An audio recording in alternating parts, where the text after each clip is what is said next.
My next question is around culture. So, how can schools and organizations create cultures where disagreements aren't always seen as negative, right? How Right. can we create those opportunities for growth and learning instead of seeing those disagreements as threats? Well, as I served as a principal as well, and I'm sure you do this as well in some way your own. But people will complain about things no matter what. They'll always complain about stuff, but I'd rather them do it to me than in the Yes. parking lot.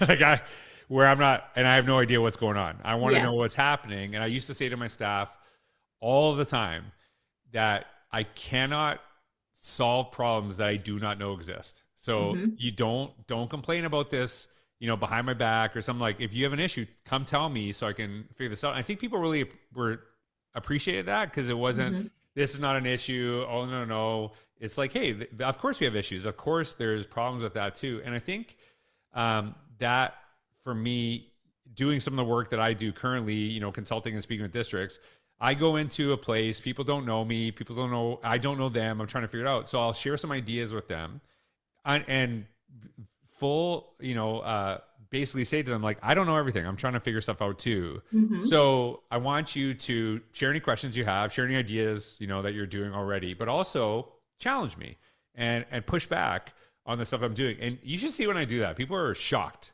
because they're Hmm. not used to someone coming in saying, challenge me. And I think it, some of the best learning I've had in my career is when someone said, well, you haven't thought about this. And I was like, I haven't. And it is one of the things that I talk about in the book is that scale between insecurity, confidence, and arrogance. And that, you don't want to be on the insecurity arrogant. And we all have that in Hmm. some spaces for sure. But the confidence is like, I'm very proud of the work that I've done, but it doesn't mean I can't grow still. And Sure. I have no issues. Like someone saying, no, I don't agree with you on that. Like explain this to me and tell me where I'm wrong. So I think, as school leaders and, basically anyone in the profession, to assume you're always right kind of negates the idea that we are in a learning organization, right? You should Agreed. continuously grow.